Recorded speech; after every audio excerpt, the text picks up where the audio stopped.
Olá, como você está? Eu sou a Gi e hoje vamos conversar sobre Olhar os Lírios do Campo do Érico Veríssimo, livro que inspirou o nome do canal. Já adianto que eu gostei muito da leitura desse livro, achei muito enriquecedora, eu gostei dos personagens, gostei do momento histórico escolhido.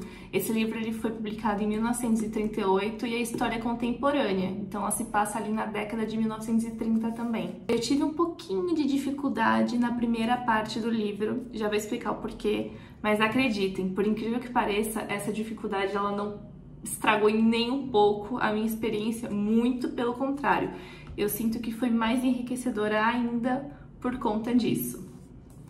Esse vídeo ele vai ser separado em algumas partes, então eu vou começar falando sobre a estrutura, depois sobre os personagens, uma sinopse bem brevezinha e meu parecer final. Mas o spoiler vocês já têm, serão comentários positivos.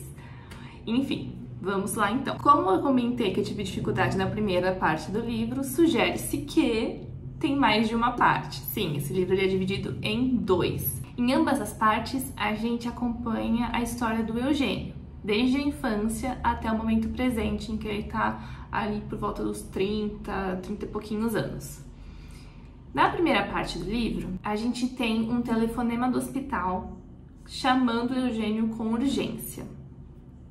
A gente acompanha então ele durante todo esse trajeto, que é um trajeto longo, e enquanto ele está no carro, ele vai tendo algumas memórias, desde a infância, até a adolescência e a época ali de jovem adulto. Isso é muito legal porque ali nós começamos a ser apresentados aos personagens e as relações, conflitos, então ali nós começamos a ter uma ambientação. Na segunda parte, que é dividida por um evento importante, nós temos já o Eugênio do presente, enfrentando acontecimentos que estão no presente e já não mais em memórias, certo? Os personagens, como eu comentei, a gente tem o Eugênio. Na parte 1, a gente tem um Eugênio que está se desenvolvendo. Mesmo já adulto, ele ainda estava em construção. Ele veio de uma família extremamente pobre, era ele, a mãe, o pai e o irmão, os pais extremamente trabalhadores. O irmão tinha pouca diferença de idade, ele era mais velho. E a gente acompanha essa família que aos trancos e barrancos vai sobrevivendo no Rio Grande do Sul na década de 1930. O que falar do Eugênio da primeira parte, não é? Insuportável. Chato, gente. Personagem muito chato. Ele tinha uma questão muito grande de insegurança, ele era muito ambicioso, ele julgava muito as pessoas no geral e a si mesmo, acho que principalmente a si mesmo. Os personagens, inclusive, apontam para ele essa insegurança tremenda, essa sensação de inferioridade que ele tinha. Ele tinha uma ambição devastadora, ele queria melhorar o status social. Esse é o Eugênio da primeira parte. Já dá para entender mais ou menos onde eu vou chegar ali no final, né? Aí acontece um evento que o transforma e começa efetivamente a segunda parte. Na segunda parte, a gente tem um Eugênio muito mais maduro. Então, ele se percebe e ele avalia como ele era. Não apenas criticando, porque se criticar ele já fazia muito, mas entendendo se ele queria continuar sendo assim. E ele escolhe não ser mais. Então, há mudanças em seu relacionamento, com ele mesmo, com a esposa e com o redor dele, na forma com que ele trabalha, enfim, há mudanças. Basicamente, a palavra-chave aqui é transformação mesmo. Ele se transforma em outra pessoa muito mais agradável e a questão não é nem só agradável, intencional. O Eugênio da primeira parte era uma pessoa que vivia para reclamar. Era uma insatisfação constante. Na segunda parte já não. Então, segunda parte, Eugênio era bacana, show de bola, dava vontade de conhecê-lo. Certo. O Eugênio era médico e ele se formou na faculdade onde ele conheceu Olivia, que é quem dá o nome aqui pro canal.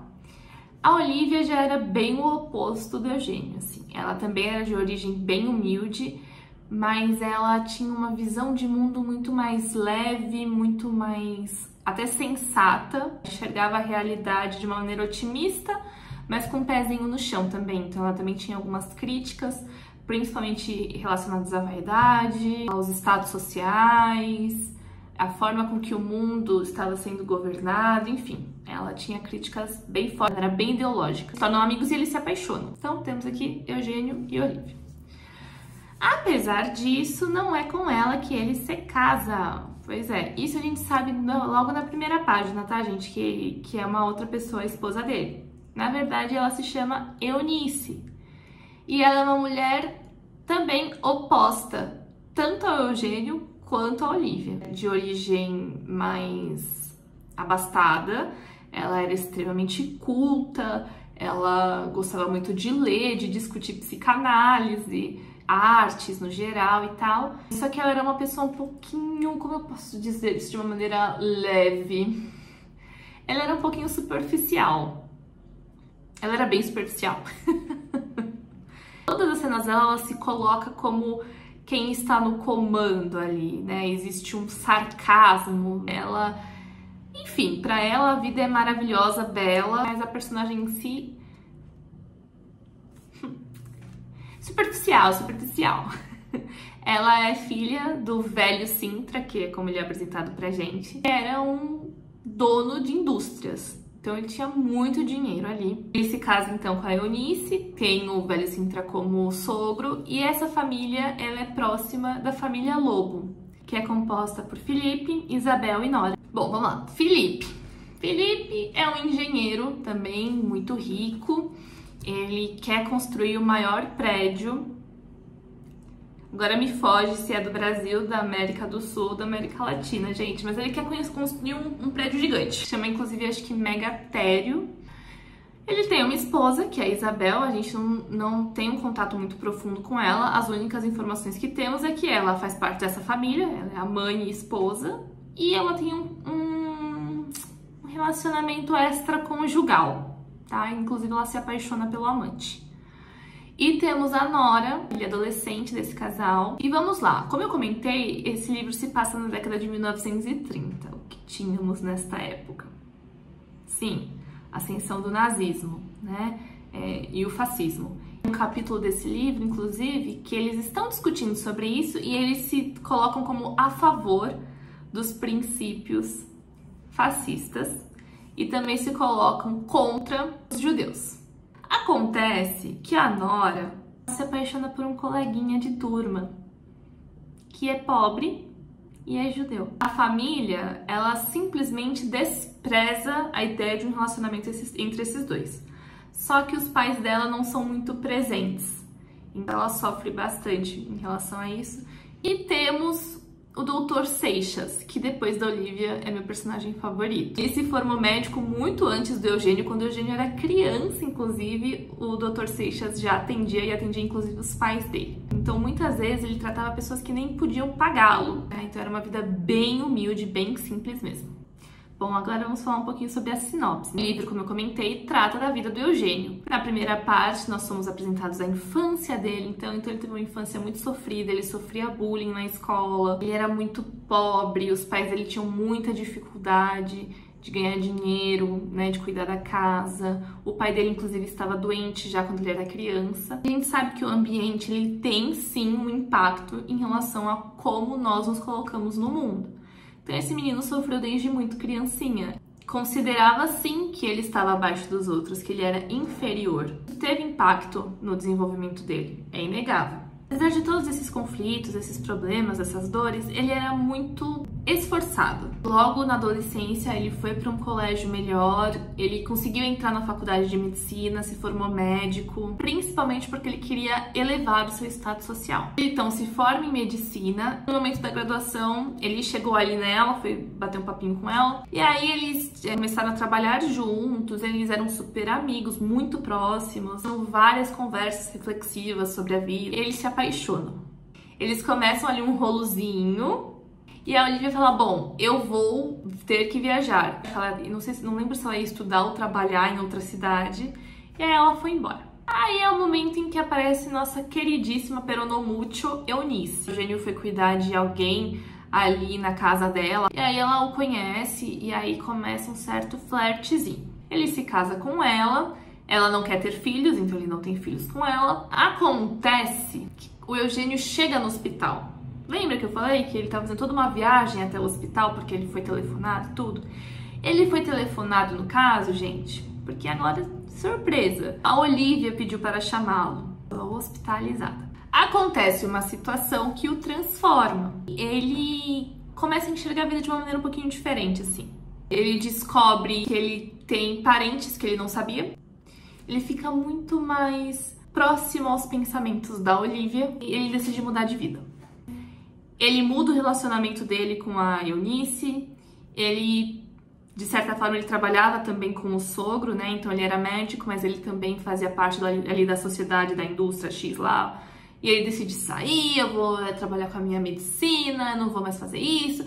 Ele, inclusive, começa a trabalhar muito mais próximo com o Dr. Seixas, porque ele começa a atender pessoas também que nem sempre podiam pagá-lo. O nível financeiro dele cai demais, mas ele consegue se manter, ele consegue levar até que uma vida ok. E aí, conforme isso tudo vai mudando, vão tendo outros desenrolares nas pessoas que o cercam, algumas reflexões, e algumas reflexões são feitas, inclusive, por cartas. Cartas de Olivia. A Olivia é uma pessoa extremamente religiosa. Ela não era aquele religioso fanático, mas a forma com que ela via a vida passava por um filtro de fé. Então é muito comum ela falar sobre Deus, existir essa pergunta, mas Deus existe, Deus não existe? E ela sempre pontuando para ele, Deus existe, Deus existe. E eu queria compartilhar com vocês uma passagem, dá título ao livro, página 153.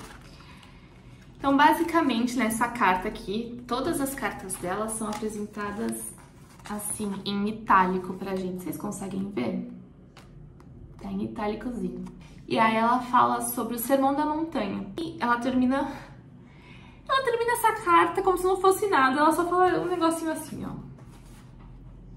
E quando o amor ao dinheiro, ao sucesso, nos estiver deixado cegos, saibamos fazer pausas para olhar os lírios do campo e as aves do céu.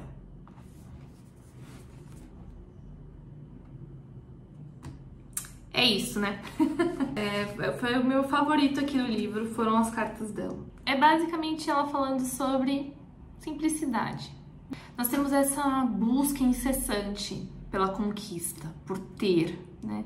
E nós esquecemos das coisas simples que nós já temos. E ela julgava um pouquinho essa questão bem vaidosa do Eugênio, então foi sobre isso. Essa carta foi sobre isso e foi uma carta muito bonita. A sinopse bem enxugadinha é isso. Então, é a vida do Eugênio, com as escolhas dele, a transformação dele e como que a vida dos outros personagens também vai se encaixando nisso tudo. É um livro muito bonito. Eu gostei bastante dele. Sobre o livro, né, minhas impressões. Por que foi difícil eu conseguir fluir a minha leitura na primeira parte? Por causa do Eugênio. Chato. Não me importava, não queria saber, blá blá blá blá blá blá blá, chato. Só que, olhando em retrospecto, eu consigo ver que é uma questão muito pessoal. Existia um julgamento muito forte meu. E isso fez com que fosse mais proveitosa a leitura, porque eu acabei adorando o personagem, né? Então a transformação dele fez com que eu gostasse muito dele. E de certa forma, algumas coisas às vezes a gente vê num personagem incomodam a gente, porque a gente não gosta da característica ou da escolha, enfim, da atitude, mas também às vezes porque a gente percebe algum resquíciozinho disso na gente. Às vezes a gente se coloca assim e fala assim, será que se eu tivesse numa situação parecida, eu faria a mesma coisa? E aí quando a gente vê que talvez, a gente fica meio frustrado, sabe? Então eu acho que às vezes quando a gente não gosta de um personagem, ou a gente gosta muito, quando um personagem ele tem esse poder de trazer essas emoções pra gente, como se tivesse um espelho também. Psicóloga, né? Então é claro que eu vou ter um olhar desses. Então por isso que foi muito boa a leitura. Não estragou em nada esse incômodo, muito pelo contrário. Eu comecei a me perguntar, mas por que o Eugênio tá me incomodando tanto? Será que houve um momento em que eu também tinha essa vaidade? Será que teve um momento em que eu queria também uma profissão pelo status que ela poderia me dar? E aí são reflexões que a gente para pra fazer e fala, Entendi. Acho que eu tô entendendo. Foi por isso, tá? Então foi por causa dessa minha relação com o Eugênio. De resto, maravilhoso. Recomendo a leitura. Gente, é um livro curtinho. Ah, e tem uma coisa legal aqui nessa edição também. Deixa eu mostrar pra vocês. No finalzinho dela, então o livro acaba pela página 200 e tralalau. Deixa eu ver. 273 acaba o livro. Aí na página 275 tem uma crônica que é histórica e fala um pouquinho sobre a época. Então, de novo, né? Como eu comentei, o livro foi publicado em 1938. Pelo que parece, ele é considerado o primeiro livro de grande sucesso do Érico Veríssimo. Não foi o primeiro escrito por ele, mas foi o primeiro considerado de grande sucesso. Tem uma crônica autobiográfica. E foi muito legal porque aqui tem um trechinho falando que o Érico Veríssimo, ele às vezes... O Érico Veríssimo, o Eriquinho... O Eriquinho. Gente, sério, eu ouso dizer que esse aqui é meu autor favorito brasileiro, tá? Mas, enfim, eu não li todos, mas considero já o Eriquinho. Que ele usava acontecimentos do cotidiano para inspirar a escrita dele. Isso não é incomum, na verdade, pelo contrário. E aí aqui fala como que ele se inspirou na história do Olhai os Lírios do Campo. E eu vou dar uma lidinha numa parte desse trecho, tá? Porque teve uma certa parte em que eu não comentei, porque eu não acho que vinha ao caso. Tá escrito assim, ó. O evento-chave de Olhai os Lírios do Campo foi um fato presenciado por Érico numa visita a um hospital. De repente, um homem saiu de um quarto com um recém-nascido nos braços. Depois, Érico soube que a mãe morrera no parto. A cena fez com que ele começasse a construir o jogo de cena... Fica aqui uma dica maravilhosa para vocês, espero que vocês leiam e gostem. Espero que vocês tenham gostado do primeiro vídeo do canal. Vou dar um spoiler. O próximo livro que aparecerá aqui no domingo que vem, provavelmente, será Herdeiras do Mar. Um livro que eu li por conta de um clubinho do livro que eu participo com alguns amigos e familiares. Esse aqui eu tomei o cuidado de anotar. Beijos e beijinhos e a gente se vê numa próxima. Tchauzinho!